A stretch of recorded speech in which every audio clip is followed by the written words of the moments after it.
할렐루야. 자, 오늘 우리에게 주신 하나님 말씀은 레위기 5장입니다. 제가 먼저 5장 1절을 봉독해 가겠습니다. 만일 누구든지 저주하는 소리를 듣고서도 증인이 되어 그가 본 것이나 알고 있는 것을 알리지 아니하면 그는 자기의 죄를 져야 할 것이요 그 허물이 그에게로 돌아갈 것이며, 이것은 하나님께서 저주하는 소리를 듣고서도 증인이 되어 그가 본 것이나 알고 있는 것을 알리지 아니하면, 이 말씀은 뭐냐면 우리 내면의 개인과 또 가정, 그리고 내가 속해 있는 집단, 모든 내가 부르심을 받아서 서 있는 그 자리에서 죄가 넘치는데 그것을 은폐하거나 모른 척하거나 감추면 그것이 본인의 죄가 된다는 말씀입니다. 그래서 지금 레위기에서 특별히 우리가 이제 속죄함으로, 그것은 회개함으로 주님과 누리는 깊은 교제, 화목을 선포했습니다. 그러니까 화목제도 있지만 화목제는 그 자체로 그 제사를 통해서 주님과 또 회중들이 누리는 완전 축제가 되는 거예요. 그래서 제가 화목제를 설명할 때는 예배의 원리를 설명했고, 속죄제를 설명할 때는 회개와 하나님의 임재의 원리를 설명했습니다. 다시 말해서 내가 회개하지 아니하면 하나님의 임재를 누릴 수가 없어요. 그 말씀은 내가 정결해야 하나님이 임하신다 그 말이에요. 그런데 우리가 어떻게 정결케 되느냐 하면 구약시대에는 속죄제를 통해서 정결하게 됩니다. 모든 죄를 주님 앞에 자복하고 속죄함으로 그 제사를 통해서 정결해진다라고 하는 강력한 하나님의 규례를 받은 거예요. 그래야 속죄제를 통해서 정결해진 이스라엘 백성에게 하나님이 임하심으로 하나님의 임재 안에서 그 충만한 은혜를 누리게 되어 있는 거예요. 그래서 이 신약시대에 우리 현대교회의 성도들에게 제가 선포하는 것은 뭐냐면, 하나님과 깊은 교제를 누려야만 그 감격 속에서 은혜로 충만해지고 희락이 회복됩니다. 그리고 늘 인간사의 모든 문제에서 불안, 초조, 두려움, 내일 어떻게 될까, 모레 어떻게 될까, 두렵고 초조하고 막 강박이 생기고 하는 그런 모든 문제의 본질이 어디냐면, 인간이 창조주이신 하나님과 피조물과 창조주가 창조주의 품 안에서 깊은 교제를 나누는 가운데 아버지에 대한 사랑과 믿음 때문에 우리가 내일 일은 난 몰라요 하는 그 믿음의 사람으로 변신해서 담대해지고 평강을 누리게 되는 거예요.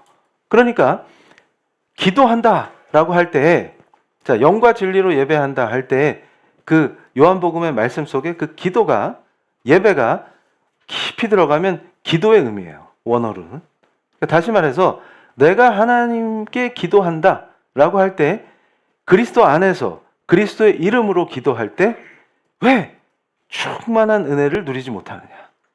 그리고 그 불안과 두려움에서 벗어나지를 못하느냐?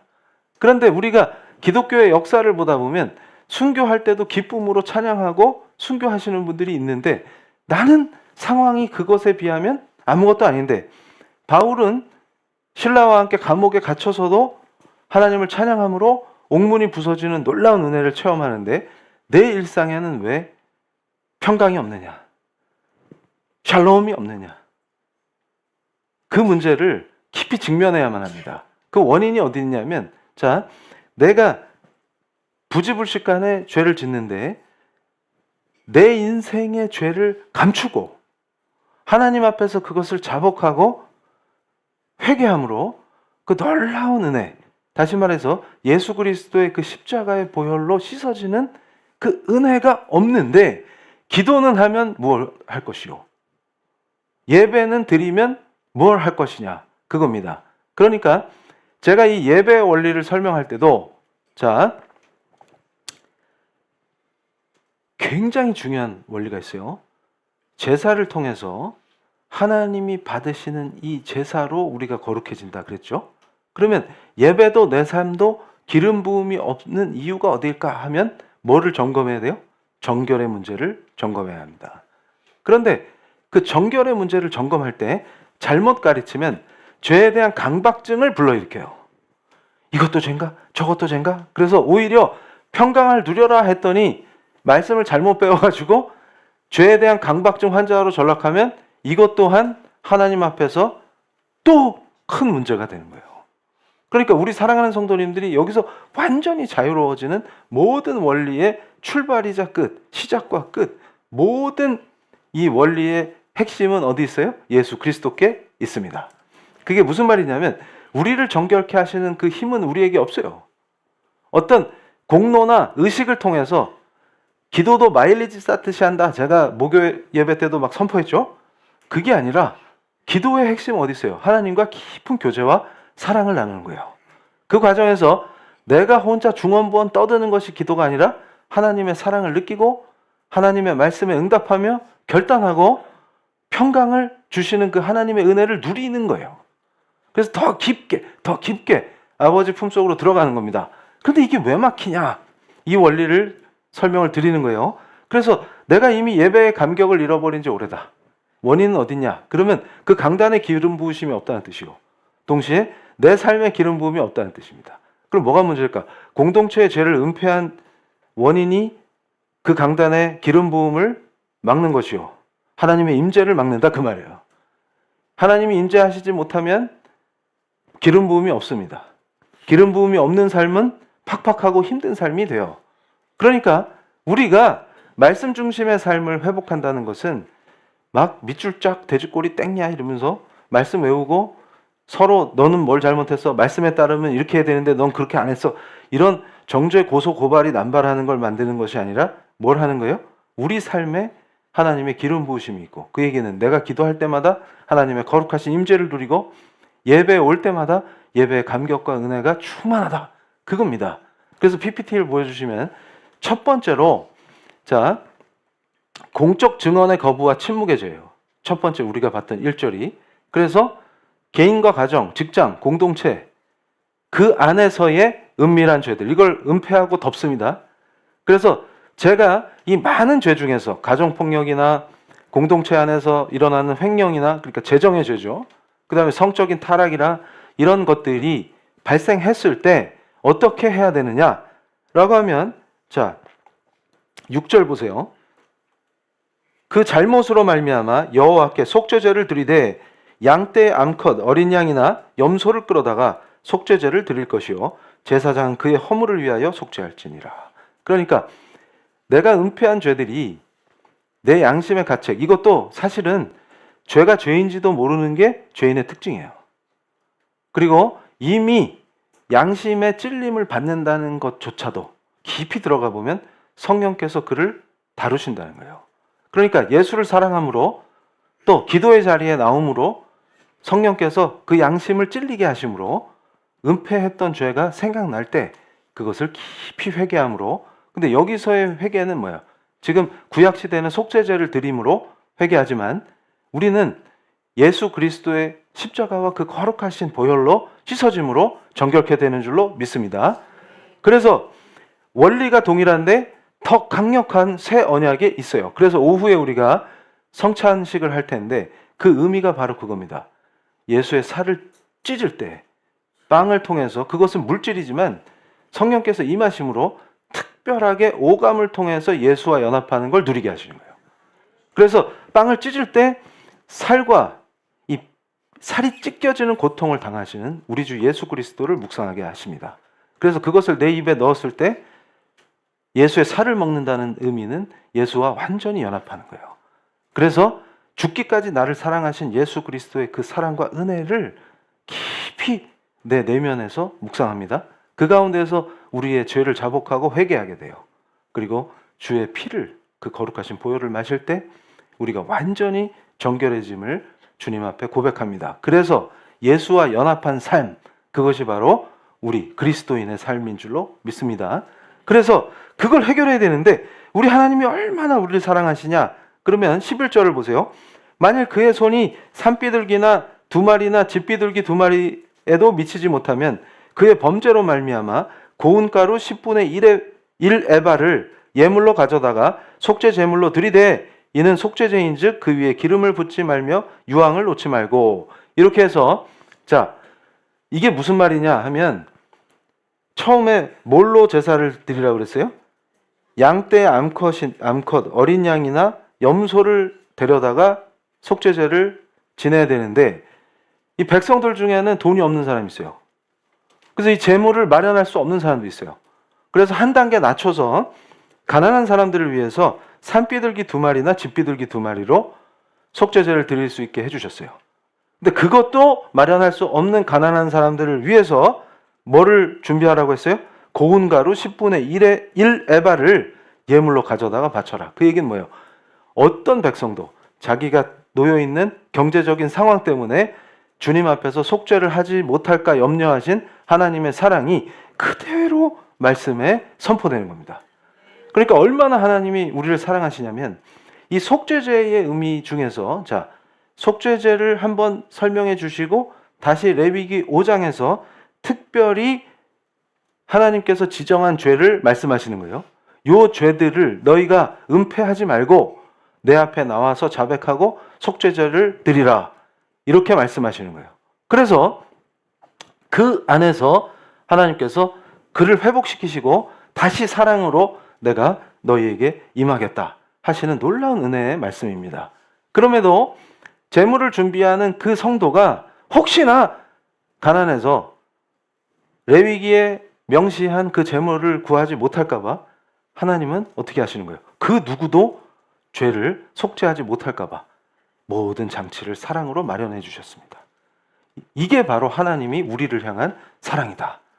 그런데 그 사랑은 모든 인류를 향한 사랑이라고 얘기할 수 있겠지만 저는 신학적으로 엄중하게 선포하는 거예요. 하나님이 선택한 바로 그 사람을 위한 것인 줄로 믿습니다. 그 원리가 뭐냐면 구약에서 이스라엘에게만 이 레위기 말씀을 주신 거예요. 그 의미는 그리스도 안에서 부르신 우리를 사랑하시는 그 하나님의 강렬한 뜻이 선포되는 겁니다. 그러면 우리는 어떤 거예요? 이 말씀을 받을 때 완전한 감격 속에서 이제 뻔뻔한 존재가 아니라 주님 앞에 납작 엎드려서 그 십자가의 공로로만 내가 구원받는구나. 이게 다 오직 은혜구나 하면서 그 더러운 죄들을 주님 앞에 자복함으로 속죄하는 놀라운 은혜를 누리는 거예요. 그런데 여기서 보시면 자 다음 페이지 제가 이제 예전에 우리 청소년 캠프 하기 전에 유교 문명 대 기독교 문명을 설명하면서 예를 들었던 거예요. 그러니까 우리 그 한국교회 역사에 큰 획을 그었던 아주 유명한 목사님이 계신데 특히 이제 장로교 쪽에서는 의미가 큰 목사님이에요. 그분 딸이 저 목사의 딸이라는 책을 썼단 말이에요. 그래서 제가 저게 출판됐을 때 많은 논란이 있었어요. 그러니까 그 소천하신 목사님의 제자들이 지금 현역 목사들이 많단 말이에요. 그러다 보니까 감히 우리 스승을 모욕해 이러면서 저 딸의 책을 굉장히 비난하는 분들도 있었고 거꾸로 어떤 분들은 저 책을 쓴 목사님의 딸이죠. 그 목사님의 딸도 목사가 됐어요. 그 목사님을 옹호하면서 아 지금 우리가 많은 개혁이 필요하다. 아직 그 유교의 틀을 벗어나지 못했다. 이런 회개의 역사가 일어나기도 했어요. 그런데 제가 저 책을 읽을 때 우리 사랑하는 성도님들과 이 레위기 5장 말씀을 나눌 때 5장 1절의 말씀과 일치합니다. 무슨 말이냐면 자, 저 딸의 외침은 뭐였냐면 교계에서 굉장히 유명한 자기 아버지 그러니까 등장하기만 하면 모든 사람이 존경하는 그 자기 아버지를 집안에서 딸은 맨날 같이 살죠. 그럴 때 딸이 제일 고통받았던 게 뭐냐면 가정폭력이었어요. 사모님을 막 때리는 거예요. 그러니까 이 딸이 집에 들어오면 분위기가 싸해요. 그러니까 엄마가 학교 갔다 올 때 늘 아이고 우리 딸 학교 갔다 왔어 이렇게 밝게 맞아주시는데 어떤 날은 분위기가 다르단 말이에요. 그러면 애들은 아는 거예요. 아무리 숨겨도 폭력이 있었다는 걸 압니다. 근데 이게 반복된 거예요. 그래서 굉장히 상처를 받다가 결국 사모님이 빨리 소천하십니다. 그러고 나서 이제 그 사모님이 사고로 소천하시는데 중요한 문제가 있어요.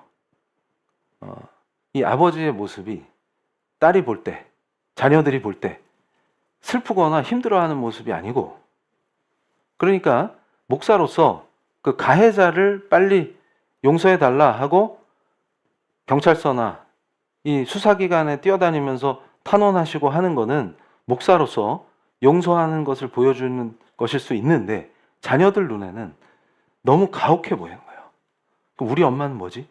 그러니까 이 목사님 공부할 때 뒷바라지하고, 그 목사가 된 뒤에도 그 사례가 적을 거 아니며, 신학교에서 교수를 하시면 신학교 교수 사례가 더 작아요, 일반 대학보다.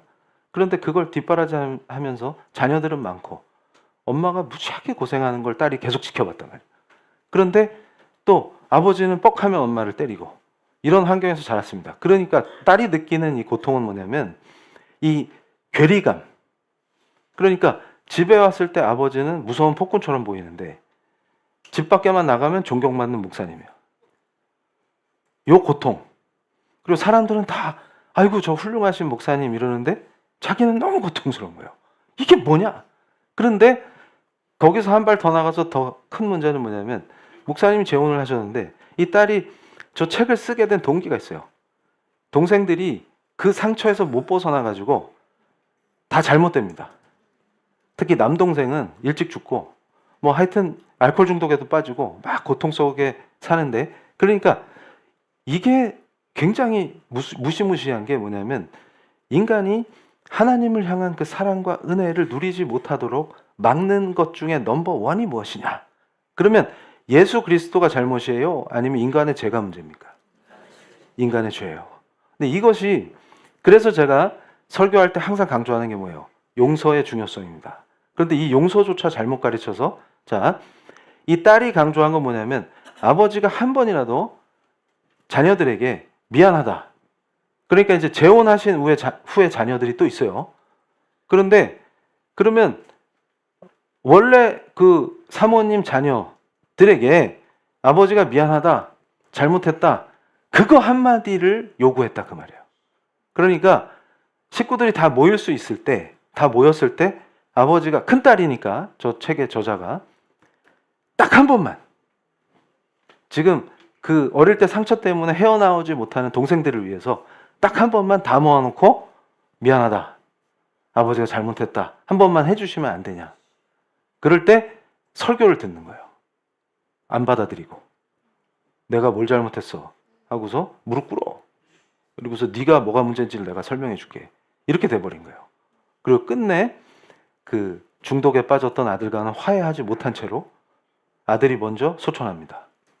근데 이 비극이 왜 생기느냐? 제가 이 말씀을 선포해도 그 소천하신 목사님 비난하고 욕하라고 설교하는 게 아니에요. 여기서 중요한 원리를 말씀드리는 거예요.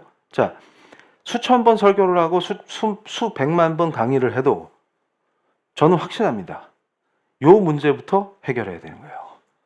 그래서 제가 이것도 구별해 드렸죠. 용서란 것은 딸이 그 트라우마에서 벗어나기 위해서 하는 겁니다. 하나님과 나의 관계예요. 하나님께 그 문제를 올려드리고, 아버지의 문제를 하나님께 올려드리고 내 기억에서 지워버리는 게 용서예요. 그 뒤의 일은 하나님이 하십니다. 우리는 심판자가 아니기 때문에 하나님께 올려드리고 내 기억에서 지움으로 그 기억이 나를 좌지우지할 수 없게 하는 거예요. 이걸 제가 목요예배 밤의 기도에서 항상 우리 성도들의 쓴뿌리를 제거해 주시도록 주의 종이 중보하죠. 그 원리는 뭐냐면, 누구나 인간은 죄된 세상에서 죄악 속에서 살기 때문에 엄청난 상처를 받아요. 특히 가까운 사람들, 배우자나 가족들, 부모님으로부터 또 형제들로부터 상처를 받습니다. 그럴 때 그 상처가 자꾸만 쓴뿌리가 무의식 상태에 봉인돼 있다가 스멀스멀 기어 올라와서 나를 움직입니다. 그럼 어떻게 돼요? 그것 때문에 새로운 사랑을 못하게 하고, 그것 때문에 일상생활을 방해하고, 그것 때문에 나를 올가면서 자꾸만 죄와 죽음의 구렁텅이로 끌고 들어가요. 그래서 용서라는 것은 내가 하나님과의 관계에서 그 사람이 나한테 어떻게 하든 관계없이 일방적으로 하는 걸 말하는 거예요. 제가 한번 원어를 가지고 풀어드린 적이 있어요. 그런데 진정한 회개는 뭐냐면, 내가 상처 입힌 사람에게 가서 사죄하는 게 포함됩니다. 그래서 예배 전에 반드시 형제와 화해하고 오라는 그 말씀이 바로 그 말씀이에요. 그러니까 거룩한 예배 전에 내 죄를 하나님께서 알게 하실 때, 하나님 앞에서 기도할 때 자복하고 하나님께 용서를 구하는 게 먼저고, 용서를 구한 사람은 반드시 내가 피해를 입히거나 상처 준 사람에게 미안하다라는 사죄를 해야 합니다. 그가 받아들이든 받아들이지 않든 간에. 그래서 사죄했을 때 이루어지는 것이 화해예요. 그걸 받아들이면. 그런데 제가 한 번 더 강조하지만 교회에서 성경을 제대로 가르치지 않기 때문에 성경이 가르치는 용서와 화해를 구분하지 못하고, 용서랑 화해를 구별하지 못하니까 어떤 일이 벌어져요? 용서하라를 화해하라로 오해해서 지금 가해자는 아무 변동이 없는데 먼저 가서 손을 내밀어요? 그게 가능합니까? 그래서 제가 십계명에서 부모를 공경하라 할 때 그 의미가 뭔지도 말씀드렸죠. 어릴 때 아동학대 받은 애한테 부모를 공경하라, 그 의미가 그 십계명이 무효가 되는 게 아니라 십계명을 어떻게 적용해야 되는지조차도 제대로 가르치지 못하니까 성도들을 고통에 빠뜨리는 거예요. 여기서 중요한 것은 제가 다시 그걸 반복해서 설명하면 시간이 없기 때문에 저는 설교를 시작하고 끝낼 때가 돼요. 그렇기 때문에 반복할 수 없으니까 다행히 우리가 제자 훈련을 통해서 지금 말씀 강의 훈련을 받습니다. 그래서 우리 목사님 설교하실 때 엄청 은혜 받았어요. 근데 기억이 한 개도 안 나요. 하는 걸 다 회복시켜 줍니다. 그래서 걱정하실 필요가 없고, 그래서 용서와 화해는 어떻게 구별하는지 이거 다 배웁니다. 그래서 지옥에서 탈출시키는 게 하나님의 은혜인 거예요. 그러면 여기서 이 목사님이 수많은 교리를 강조해서 가르치는 게 중요한 게 아니라 뭐부터 해야 돼요? 지금 레위기 말씀대로 하면 자기 죄를 먼저 자복하고 속죄죄. 자, 다시 PPT 보여주시면 다음 페이지. 그래서 책임과 회복의 문제가 있어요. 단순히 미안한 마음에 머무는 것이 아니라 우리 주 예수 그리스도께서 대속하셨다는 그것에 의지해서 하나님 앞에 죄를 고백해야 합니다. 필요한 경우 그 깨어진 관계, 상처 준 관계를 회복하기 위해서 실질적인 노력을 기울여야 합니다. 이게 뭐예요? 진정한 회개예요. 그러면 이 회개를 통해서, 구약 시대에는 속죄제를 통해서 회개하는 거죠. 우리는 어떻게 합니까? 예수 그리스도의 그 거룩하신 한 번에 이루신 그 제사의 십자가의 보혈에 의지해서 우리는 회개하는 거예요. 그렇게 하나님 앞에 나올 때 그 사람에게 하나님은 임하십니다. 그래서 거룩한 기름 부으심을 통해서 기쁨을 회복하고 은혜로 충만해지고 평강을 누리고, 죄에 눌려 있으면 절대로 평강을 누릴 수가 없어요. 그 원리를 설명하는 겁니다. 그래서 다음 페이지. 자, 2절과 3절의 핵심은 뭐냐? 그러면 무감각한 일상의 죄요. 자, 빠른 속도로 제가 봉독하겠습니다. 만일 누구든지 부정한 것들, 곧 부정한 들짐승의 사체나 부정한 가축의 사체나 부정한 곤충의 사체를 만졌으면 부지중이라고 할지라도 그 몸이 더러워져서 허물이 있을 것이요. 만일 부지 중에 어떤 사람의 부정에 닿았는데 그 사람의 부정이 어떠한 부정이든지 그것을 깨달았을 때는 허물이 있을 것이요. 그러니까 자, 첫 번째, 내 내면에 자기만 아는 죄가 있다. 그리고 가정에서, 그래서 제가 대표적인 예로 가정폭력을 든 거예요. 그러니까 가정폭력이 있는데 그 가족들은 다 알겠죠. 그러고 나와서 하나님의 은혜를 갈구하는 예배를 드리면 기름 부음이 있겠냐? 그걸 묻는 거예요. 그거 먼저 해결하라. 그러니까 왜 제 인생에는 기름 부음이 없을까요? 답은 하나입니다. 속죄하라. 그 얘기는 그리스도 예수 안에서 회개하라. 그의 십자가에 의지하라. 그 말이에요. 그러면 그 체면 때문에, 아니 만약에 실제로 이 아버지가 잘못한 게 없다 할지라도 애들이 아버지한테 꼭 사과를 받아야 되겠다, 그래야 제 마음이 평강을 얻겠습니다 하면, 아니 저 같으면 한 10번도 하겠구만. 그거 미안하다. 그래 내가 뭐 못나서 그렇다. 내가 부족하다. 아니 그게 왜 안 되냐고 라고 묻는 거예요. 그게 뭐예요? 유교의 체면을 극복하지 못한. 그래서 저 저자는 그런 거예요. 우리 아버지는 선비인데 칼빈의 갓을 쓴 거예요. 이게 확 이해돼야 돼요. 이걸 극복하는 게 진짜 개혁입니다. 우리 성도들은 자유와 은혜와 평강과 희락을 누리면서 그 유교의 선비 옷을 다 아궁이에 쳐박아서 꼬실라 버려야 돼요. 그리고 무속의 공포에서도 완전히 자유해집니다. 무슨 말이냐면 가르침을 또 율법을 잘못 배워서 무속적 공포라는 건 터부예요. 아, 이거 하면 잘못되겠지, 저거 하면 잘못되겠지. 그럼 일상에서 그리스도인은 어떤 거예요? 예수 그리스도의 십자가 그 은혜 안에서 자유를 누려야 되는데 자꾸 그걸 강조해. 강박을 심어줘. 너 이렇게 하면 벌 받아. 너 이런 식으로 해갖고 되겠니? 이러면 어떻게 돼요? 불안하고 초조하죠. 그 불안과 두려움을 이용해서 뭘 해먹는 거예요? 무속은. 그게 비즈니스예요. 그 짓을 교회에서 하면 되겠습니까? 안 되겠습니까? 안 되겠다. 우리가 해야 될 일은 뭐예요? 그리스도 앞에 나와서 우리 죄를 자복하고 그 거룩하신 보혈의 은혜와 공로로 회복되는 거예요. 그리고 우리가 저지른 것에 대한 책임을 지는 겁니다. 그래서 두 번째 죄는 뭐냐면 그러니까 지금 레위기 5장 전반부에서 특별히 몇 개의 죄를 따로 다루시는 이유가 있어요. 요것들이 하나님과 화평하고 하나님 안에서 하나님의 임재와 은혜를 못 누리는. 왜 기도하는데 은혜가 없지? 그런데 제가 저번에도 말씀드렸죠.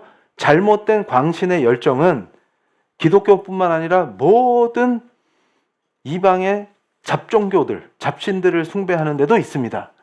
그러니까 착각하는 거예요. 죄를 숨기고 왔는데도 저는 은혜 받는데요. 그게 하나님이 주신 거룩하신 하나님의 은혜냐? 아니면 그냥 그 종교판에서 종교판을 벌리면 반드시 어떤 영적 역사가 있기 때문에 그 판에 임하는 것이냐? 그걸 구별해야 된다. 우리는 정결한 자로서 거룩해지는 그 놀라운 은혜 안에 있는 거예요. 그래서 거룩이라는 말, 홀리라는 말은 함부로 쓸 수가 없습니다. 그래서 신비주의 교회에서 무당 굿하듯이 난리를 쳤는데 누구는 막 바닥에 뱀처럼 기고 누구는 괴성 지르고 이게 거룩하신 하나님의 임재의 현상이냐 아니면 귀신의 장난질이냐 구별할 수가 있어요. 뭐냐면 거룩의 의미를 알면 됩니다. 근데 그 거룩이 레위기에서 가르치는 그 거룩이 바로 진짜 거룩인 줄로 믿습니다. 거룩하지 않은데 그것이 어떻게 하나님의 임재입니까? 이건 그냥 상식적으로 알 수 있어요. 그러니까 레위기 5장 전반부에서 얘기하는 두 번째 죄는 뭐냐면 내가 인지하든지 부정한 것들과 접촉했다. 이 당시에는 시체와 접촉한 거. 그래서 제가 앞에서 한 번 더 설명했기 때문에 여기서 자세히 설명을 안 하는데 이거는 현대 크리스찬들에게 어떻게 적용할 수 있냐면 제가 한번 젊은이들을 캠퍼스에서 돌볼 때 열심히 모 교회에서 활동하는 청년부 애들이 단체로 클럽에 간 거예요. 그러다 저한테 걸렸어요. 근데 그 리더가 뻔뻔하게 얘기하는 거예요. 교수님, 클럽 같은 데는 가끔 가도 괜찮잖아요. 그리고 교계의 어떤 기자가 저한테 취재할 일이 있는데 클럽에 가도 괜찮을까요? 이렇게 물어봤어요. 그래서 제가 그걸 왜 나한테 물어? 이렇게 대답했습니다.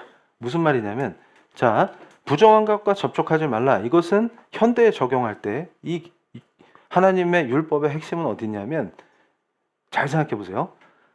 믿는 사람이 클럽에 왜 가요? 그럼 뻥치기 좋아하는 애들이 그럽니다. 전도하려고.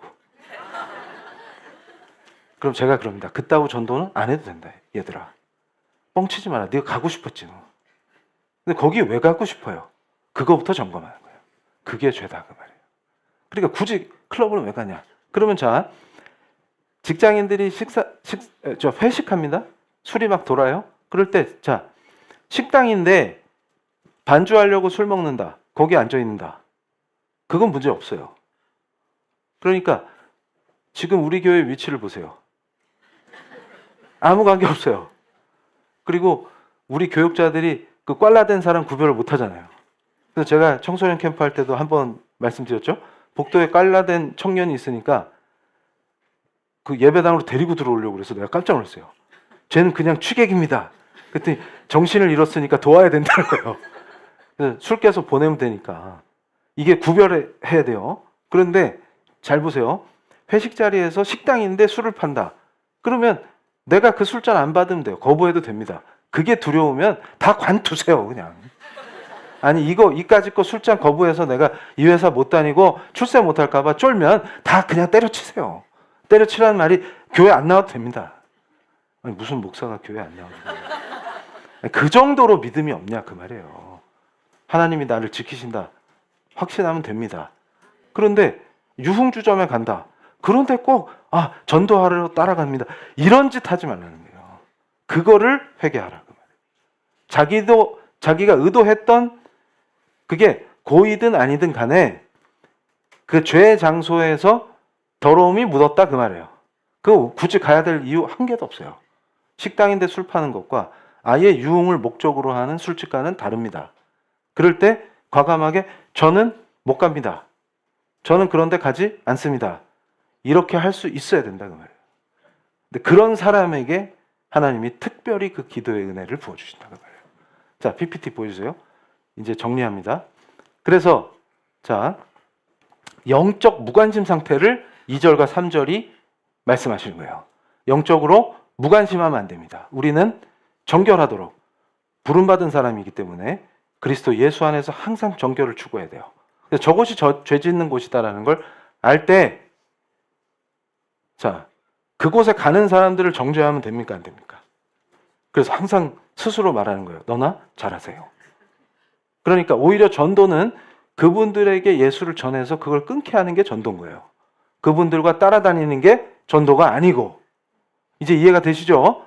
자, 그런 일이 있었다면 반드시 주님 앞에 회개해야 합니다. 다음 페이지. 그래서 끝으로 경솔하고 무책임한 언어는 굉장히 큰 죄가 됩니다. 그래서 그 말씀이 어디 있냐? 4절에 만일 누구든지 입술로 맹세하여 악한 일이든지 선한 일이든지, 여기서 선한 일이든지에 밑줄 쳐야 돼요. 하리라고 함부로 말하면 그 사람이 함부로 말하여 맹세한 것이 무엇이든지 그가 깨닫지 못하다가 그것을 깨닫게 되었을 때에 그 중 하나에 그에게 허물이 있을 것이니. 그래서 제가 이 레위기를 깊이 연구하다가 충격받은 게 있어요. 목회자들이 함부로 강단에서 비전 선포한답시고 거의 사기에 가까운 이거 할 거야 저거 할 거야 이렇게 될 거야 저렇게 될 거야 선포하죠. 그게 다 이 죄에 되는 거예요. 제사장도 이 죄를 지으면 하나님 앞에 반드시 속죄해야 합니다. 그러니까 무슨 말이냐면 어디서부터 뭐가 잘못됐냐라고 할 때 가장 큰 원인은 어디 있어요? 성경대로 살지 않기 때문입니다. 하나님의 가르침대로 살지 않기 때문이에요. 그러니까 지금 만약에 형제들이 허세가 좀 있는 거하고 좀 다른 거예요. 뻥과 구라가 입술에 떠나질 않으면 회개해야 합니다. 그거예요. 그러니까 어떤 사람들은 그래요. 제발 죄에 대해서 설교하지 마세요. 그거는 성경책을 다 태워버리라 그 말이에요. 성경책의 지금 핵심이 어디예요? 율법의 핵심이 무엇이 죄인지를 하나님이 가르치시고 그 죄를 회개해야만 하나님이 은혜와 평강과 희락을 회복시켜 주신다는 거예요. 그런데 이걸 안 가르치니까 어떻게 돼요? 성도들은 하나님과의 깊은 교제가 불가능하고 기도를 하는데 샬라샬라만 하면 되는 줄 알고 이러니까 어떻게 돼요? 진짜로 하나님과 교제를 못 누리는 비참한 삶으로 추락하는 거예요. 우리는 본질을 봐야 합니다. 그래서 우리 목사님은 레위기를 체계적으로 가르치는 거예요. 이게 복인 줄로 믿습니다. 그래서 이제 정리합니다. 함부로 입에 악담과 저주가 나오면 안 돼요. 크리스찬은. 그러니까 아차 하면 회개하면 됩니다. 그러니까 어떤 순간에 입이 하면서 저주의 말을 뱉었다. 그게 누구든 간에 그럼 회개하는 거예요. 그리고 또 뭐예요? 악한 일이든 선한 일이든 내가 장담하면서 비전 타령했다. 굉장히 성경적이지 않은 거예요. 그러면 직감하는 거예요. 아, 저거 죄구나. 그러니까 제가 여기서 우리 교회가 특별히 부흥시켜 주신 하나님의 은혜를 선포하면서 자, 비전을 공유해 봅시다. 저짝 공터에다가 40층짜리 성전을 지어서 하나님을 영광되게 합시다. 성도들 지금 전세 사는 사람은 월세로 낮추고 자가는 집을 팔아서 바치시기 바랍니다. 이러면 뭐예요? 지금 제가 한 말 진짜로 믿는 거 아니죠? 그러면 그게 큰 죄다 그 말이에요. 근데 그런 짓들 막 버리잖아요. 그럼 또 아멘 이런다고. 그러면 여기서 제가 마지막으로 그 말씀만 드립니다. 자, 우리 크리스찬은 내가 선행을 할 때도 어떻게 해야 돼요? 내 이름 새깁니까? 안 새깁니까? 제가 충격적인 걸 많이 봤어요. 어디 가난하고 불쌍한 나라에 우물 파주는데 우물 하나에 얼마다 이래가지고 한 다음에 거기다가 자기 이름, 자식 이름, 손주들 이름까지 붙여놓은 거 보고 제가 기절할 뻔했어요. 어? 그건 어디서 많이 해요, 그걸? 저기 불교에서. 선업을 쌓으려고. 그래서 저기 유명한 절에 가면 석등에 이름 막 써 있잖아요. 그리고 뭐 시주하면 거기다 이름 막 새기기 좋아져. 그거 하던 짓을 교회에 가져와서 하면 돼요, 안 돼요? 근데 왜 그거 할까요? 그걸 해야 돈을 내니까. 그럼 그거 하라고 시키는 놈이나, 놈이라 그러면 안 되지. 그거 하라고 시키는 분이나 손주까지 내가 여기다가 심으면 복을 받을 거야 하는 그 성도나 도끼인 객끼이네. 그러니까 망한다 그 말이에요. 그럼 우리는 어떻게 하는 거예요? 그가 아십니다. 그가 아십니다. 우리의 회개도 누가 받으시는 거예요? 하나님 받으시는 거예요. 누구 안에서? 그리스도 예수 안에서. 그래서 마지막 페이지입니다. PPT. 여기서 제가 너무 좋아하는 말이 있어요. 이 레위기 전문가 중에 제이콥 밀그롬 박사가 속죄제를 정화의 비누다 이렇게 표현해요. 그런데 저는 예수 그리스도의 피는 비누로 씻을 수 없는 모든 죄를 씻어주십니다. 이게 은혜에 감격하는 거예요. 비누로 씻을 수 없는 게 너무 많아요. 심지어는 생선 만진 손도 비누로 씻으면 계속 냄새가 납니다. 그래서 힘들어요. 근데 그 모든 것을 완벽하게 눈보다 더이다 하시는 그 놀라운 은혜의 그 거룩하신 사랑이 무엇이냐? 그럼 예수의 피인 줄로 믿습니다. 그 예수의 피로 씻어서 우리가 이 거룩한 공예배의 자리에서 거룩한 하나님께 우리가 의식했던 의식하지 못했던 우리의 모든 더러운 죄와 그 더러운 쓴뿌리로 인한 폐악질을 하나님 앞에서 나도 모르게 습관처럼 했던 모든 것들과 나의 은폐했던 죄들과 또 가정에서의 내 폭언과 모든 잘못을 주님 앞에 거룩하신 우리 주 예수 그리스도의 피로 씻어주길 간청합니다. 주님, 특별히 세례를 통해서 완전히 새 인생으로 새로운 생명으로 거듭난 우리 성도들을 축복하시고 하나님, 이 예배의 자리에서 그리스도의 십자가를 갈망하는 우리 성도들에게 영원한 자유와 영원한 희락과 영원한 평강을 허락하여 주시옵소서. 예수의 피로 씻겼나니 너희는 이제 새로운 피조물이라 하나님께서 선포하십니다. 너는 내 것이라. 이제 더 이상 우리는 우리의 자아가 우리의 주인이라고 선포하는 그 더러운 죄의 본질을 예수의 피로 씻어버립니다. 우리의 자아를 그 거룩하신 십자가에 못 박기를 원합니다. 주님, 이 거룩한 예배에 참여 영과 진리로 예배하기를 갈망하는 우리 성도들에게 오직 십자가로만, 오직 보혈로만 역사하여 주시옵소서. 주님, 우리의 죄된 심령을 그 거룩하신 피로 씻어주시고 우리의 양심을 정결케 하시고 우리가 감춰놓았던 모든 더러운 죄를 거룩하신 십자가 앞에 엎드려 자복하길 원합니다. 주님, 우리를 용서하여 주시옵소서. 눈보다 더 희다하신 거룩하신 은혜의 말씀이 우리 성도의 기천을 울리게 하시고 우리의 양심이 더 깨끗해지게 하시고 더 정결케 되게 하시고 물로도 씻을 수 없고 그 어떤 것으로도 씻을 수 없는 우리의 죄악을 우리 주 예수 그리스도의 거룩하신 보혈로 씻어주시고 오직 하나님만 바라보게 하여 주시옵소서. 주만 바라볼지라. 주님, 우리를 용서하시고 십자가의 길로 인도하여 주시옵소서. 주님 부르고 뜨겁게 기도하실 때 감추어진 모든 죄를 주님 앞에 성령께서 알게 하시는 양심의 자복을 통하여 십자가 앞에 털어놓고 주께서 용서하시고 거룩하신 보혈로 씻어주시면 우리 성도들을 온전히 자유케 하시며 샬롬의 은혜를 누리게 하실 줄로 믿습니다. 주님 부르고 뜨겁게 기도하실 때 성령께서 알게 하시는 그 놀라운 은혜 속으로 하나님, 죄가 씻어지고 눈보다 희다하신 그 은혜에 충만하신 하나님의 은혜 속으로 우리가 거룩하신 하나님의 품 속으로 걸어가는 영광을 보게 하여 주시옵소서. 주님 부르시겠습니다. 주여 아버지, 이제는 죄에 노예된 우리에게 해방과 생명과 자유를 주신 예수 그리스도의 사랑을 묵상하길 원합니다. 오직 예수 그리스도의 그 거룩하신 십자가와 보혈로 우리를 다스리시니, 우리가 날마다 십자가를 향하게 하시니 그 보혈의 힘에, 공로의 힘에 아버지 하나님의 거룩하신 존전에 나아가기를 원합니다. 우리의 삶 속에 모든 일상이 하나님의 거룩하신 임재를 맛보게 하시니 우리 성도가 드리는 기도가 온전히 하나님의 거룩하신 존전에 영원한 중보자 되신 우리 주 예수 그리스도의 은혜로 상달되게 하시며 우리와 깊이 교제하시는 그 은혜를 성령의 도우심과 사랑의 은혜 안에서 누리게 하실 줄로 믿습니다. 오 하나님, 눈보다 희게 되었노니 이제 두려움은 눌림에서 벗어나게 하시고 이제 완전히 자유케 하심을 믿고 나아갈 때 하나님 온전한 자유를 누리게 하여 주시옵소서. 오 하나님 감사합니다.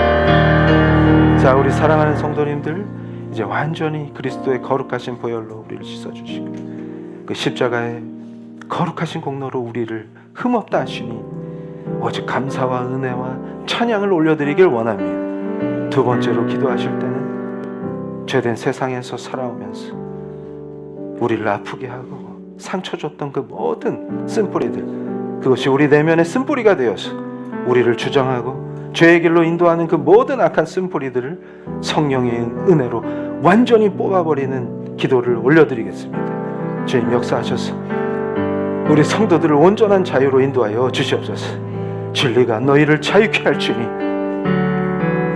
하나님, 그 말씀이 그대로 우리 성도의 삶에서 실현되게 하여 주시옵소서.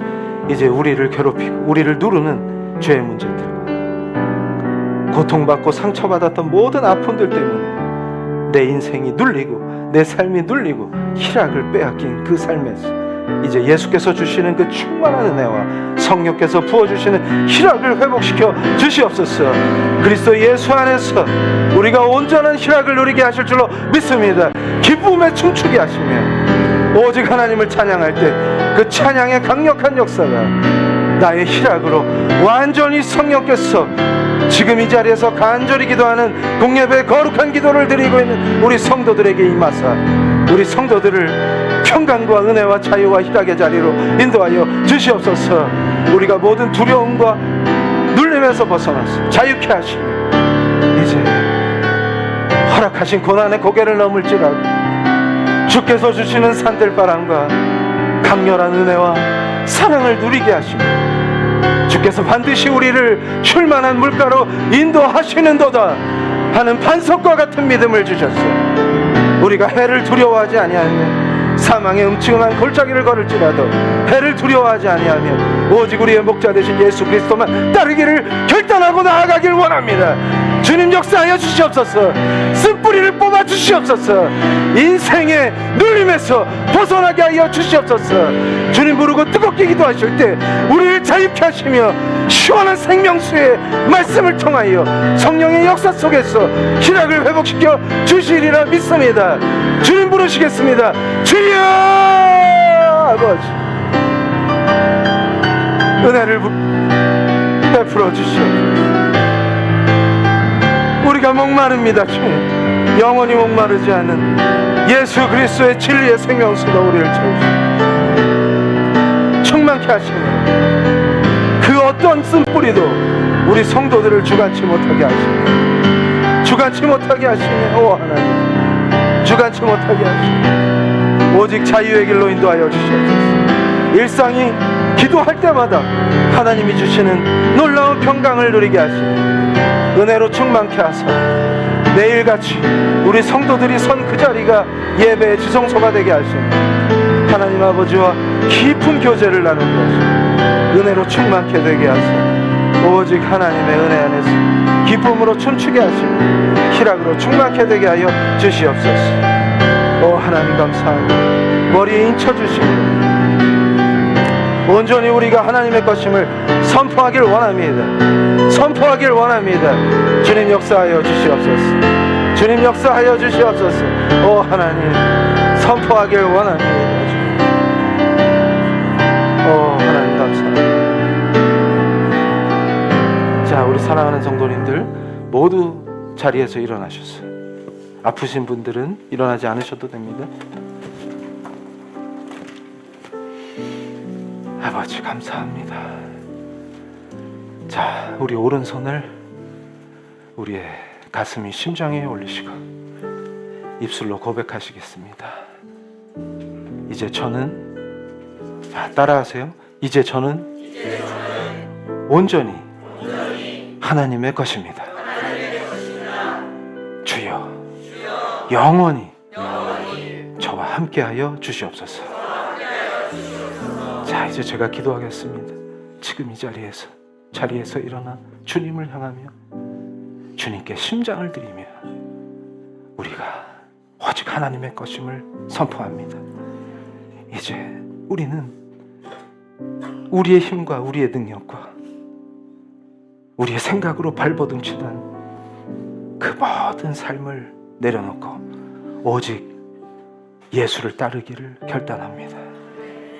주님 인도하여 주시옵소서. 주님께 우리의 심장을 바칠 때 주께서 우리의 은혜로 인쳐주시며 너는 내 것이라 내가 너를 치명하여 불렀노라 하시는 그 따뜻한 사랑의 음성을 듣게 하여 주시옵소서.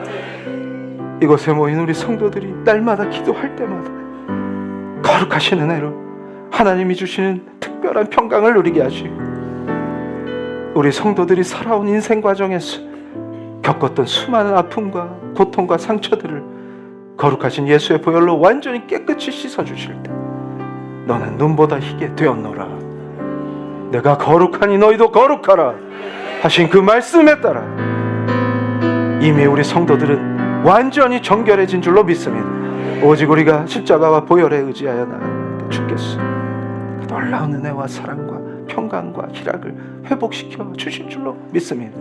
주님, 우리를 인도하여 주시옵소서. 자, 우리가 주기도문 그 찬송으로 하나님의 영광을 표현하며 영원히 우리와 함께 하신 하나님의 깊은 품 속에서 날마다 기도마다 하나님의 임재를 누리며 평강과 자유와 희락을 맛보게 하실 줄로 믿습니다. 이제는 완전히 새로 태어난 피조물로 과거의 것은 잊게 하시고 이제 눈보다 더 희다 하셨사오니 앞으로 우리 성도들의 모든 인생에 온전한 하나님의 평강과 은혜와 사랑과 기쁨만이 충만케 될지어다. 주님 사랑합니다. 예수님 사랑합니다. 영원히 우리의 손을 놓지 말아 주시옵소서. 이제 거룩과 영광을 찬송으로 하나님께 올려드리겠습니다. 자, 찬양하시겠습니다. 시작.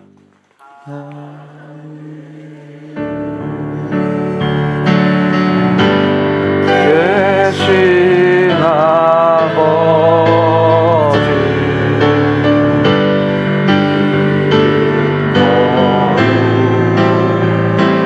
거룩하사 주님 나라 임하시고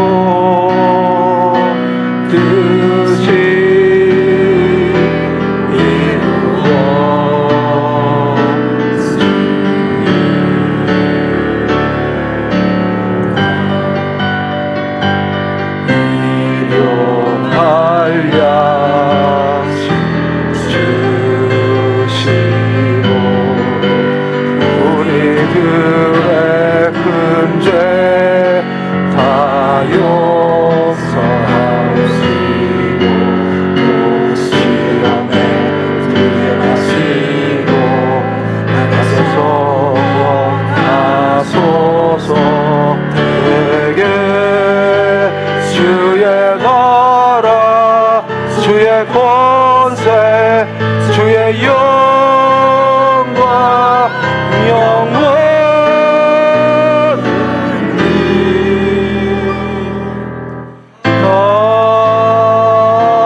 지금은 십자가의 거룩하신 은혜와 사랑의 보혈로 우리를 눈보다 더 희다 하시며 영원한 희락과 평강 속으로 우리를 인도하신 예수 그리스도의 은혜와 하나님 아버지의 그 구원하시는 깊고도 깊은 사랑과 성령님의 우리를 도우시고 감찰하시며 인도하사 회개케 하시며 영원한 우리 아버지 하나님 품에 안겨 희락과 기쁨과 평강과 자유를 누리게 하실 성령님의 역사가 머리 숙여 기도하는 우리 PL교회 성도들 위해, 온라인 성도들 위해, 그 후손들 위해 지금부터 영원토록 함께 있을지어다.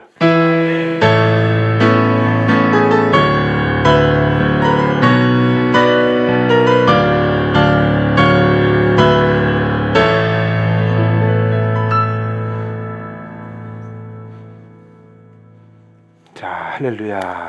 하나님께 영광의 박수를 올려드리겠습니다. 오늘 제자 훈련은 이제 창세기 강해 훈련을 위한 오리엔테이션을 합니다. 이제 설교로 쭉 배웠던 그 말씀을 깊이 체화시키는 훈련이 시작되었으니 오늘 OT에 참여하셔서 어떻게 훈련 받는가 잘 들으시고 오후 예배 때 성찬을 통해서 예수 그리스도와 연합하는 그 놀라운 은혜를 누리시기를 주의 이름으로 축복합니다. 할렐루야. 자, 새로 오신 분들은 교육자의 안내를 받으시면 되겠습니다.